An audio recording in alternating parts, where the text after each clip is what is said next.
Madam, আমাদের বাথরুমের পাইপে বড় একটা অজগর আটকে গেছে। কি বলো? দাঁড়াও, হালকাকে খবর দিই। হালকা, আমাদের স্কুলের বাথরুমের পাইপে সাপ আটকে গেছে, তাড়াতাড়ি আয়। কি বলেন ম্যাডাম? ঠিক আছে, এখনই আসতেছি। ওই স্কুলে তো আমার ক্রাশ সাদিয়াও পড়ে। এই বাহানায় আজকে সাদিয়ার সাথে দেখা হয়ে যাবে।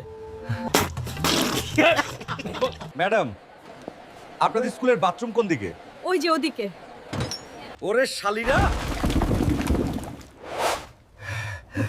স্কুলে তাইলে এসব চলে নাকি?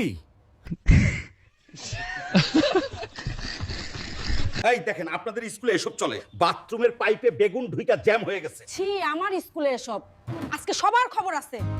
এই, তোরা মিথ্যা বললি কেন? বেগুন নিয়ে স্কুলে আসছো তোরা? আমরা লজ্জায় বেগুনের কথা বলতে পারিনি। ম্যাডাম, আমাদেরকে মাফ করে দিন। আপনার বাথরুমের পাইপ থেকেও বেগুন পাওয়া গেছে।